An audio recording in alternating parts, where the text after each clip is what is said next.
পৃথিবীর মানুষ এখনো পর্যন্ত মাত্র 12 কিলোমিটার পর্যন্ত নিচ পর্যন্ত যেতে পেরেছে। সেটা কে করেছে জানেন? 1970 সালে সোভিয়েত ইউনিয়ন। তারা চিন্তা করলো তারা পৃথিবীর নিচে যাবে, কারণ তারা জানে পৃথিবীর নিচে হচ্ছে কিনা আমাদের বরাবর নিচে হচ্ছে কি আমেরিকা। আমরা যদি এখানে যদি 6টা বাজে, আমেরিকাতে 6টা বাজে, রাত 6টা বাজে, দিন 6টা বাজে, রাত 6টা। সে চিন্তা করলো নিচ দিয়ে যাবে। তখন তাদের গবেষণা পথে তারা নিচে যাওয়া শুরু করেছে সাইবেরিয়া অঞ্চলে। নিচে গিয়ে তারা 12 কিলোমিটার পর্যন্ত গিয়ে দেখে সেখানে যেই গরম সেটা প্রায় 2000 সেলসিয়াস গরম। লোহা গলে যাচ্ছে সেখানে, কারণ 1500তে গেলে লোহা গলে যায়। আপনি দেখেন সূর্য আমাদেরকে গরম দেয়, আমরা 40, 50, 60 সেলসিয়াস গরম পাই আমরা। সূর্য আমাদের গরম দেয়, কিন্তু মাটির নিচে কিভাবে গরম হয়? পরবর্তীতে আর যেতে পারে নাই। সেই গবেষণা প্রতিষ্ঠানের প্রধান ছিলেন ডক্টর এসবক। তিনি বলেন, আমি যখন যেতে পারছি না তখন আমি একটা মাইক্রোফোন পাঠিয়েছিলাম সাউন্ড নেওয়ার জন্য, ভিতরে কি সাউন্ড হয়। বিলিভ অর নট, তিনি একজন খ্রিস্টান। তিনি বলেছেন আমি নিচে গিয়ে একটা সাউন্ড পেয়েছি, সেটা হচ্ছে মানুষের কান্নার আওয়াজ পেয়েছি।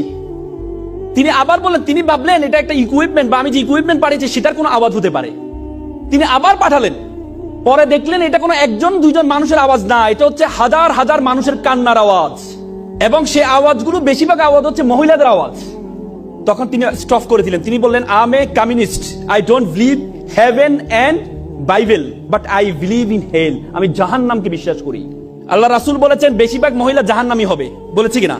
এবং আমরা জান্নাতের ইল্লিন আর সিজ্জিন, ইল্লিন হচ্ছে যেখানে আমরা মৃত্যুবরণ করার পরে আমাদের বডিটাকে, আমাদের রুহটাকে ইল্লিনে নেওয়া হয়। ইল্লিন বলতে হচ্ছে আল্লাহ তাআলার যে আরশের নিচে রাখা হয় সিদরাতুল মুনতাহার পরে। আর সিজ্জিন বলা হয়, সিজ্জিন হচ্ছে জাহান্নামের টুকরা, যেটা হচ্ছে জাহান্নামের সর্বশেষ জায়গাটা সিজ্জিন। আব্দুল্লাহ ইবনে আব্বাস আল্লাহ রাসূলের চাচাতো ভাই ছিলেন। আল্লাহ রাসূলের চাচাতো ভাই আব্দুল্লাহ ইবনে আব্বাস বলেছেন সিজ্জিন হচ্ছে পৃথিবীর সর্বশেষে অবস্থিত, মানে পৃথিবীর নিচে অবস্থিত সিজ্জিন। তার মানে জাহান্নাম হচ্ছে পৃথিবীর নিচে অবস্থিত।